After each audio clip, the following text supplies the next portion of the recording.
Hey everybody, I'm back and I'm doing some more inequalities. So we are going to be graphing the inequalities, we are going to be writing down the answer in words, and then we're also going to solve it and write it in set notation.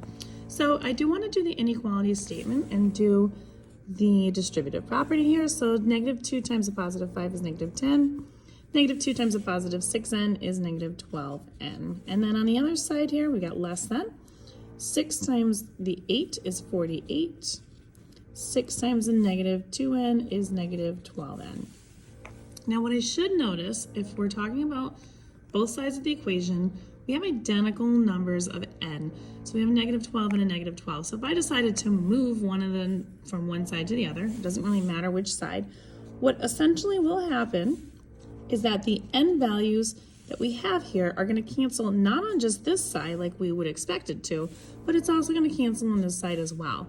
So when they're identical on both sides, basically it's a wash, so they're gone completely. What leaves me this statement, negative 10 less than 48. So unlike inequalities versus equations, if one side is not balanced out to the other side, then it's just called a no solution. It has to be identical on both sides in order for it to be all numbers, or what's called an infinite solution set. With inequalities, that is not necessarily always the truth. So if you look at this statement here, our finalized answer, we see that negative 10 is less than 48. We have to look at that and say, is that actually a true statement? Yes, it is. So no matter what I put in for n on both sides of this, that's always going to be the case. It's always going to make that true. So that means that that is what's considered all real numbers.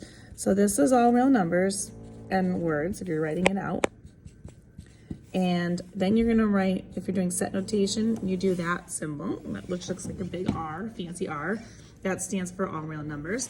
And then we have a line that would continue in both directions forever and ever, with arrows on both ends of it, indicating that any number is possible for real numbers. If you'd like more questions like this, you can find them on my YouTube channel. You want algebra, check them out under the inequalities section.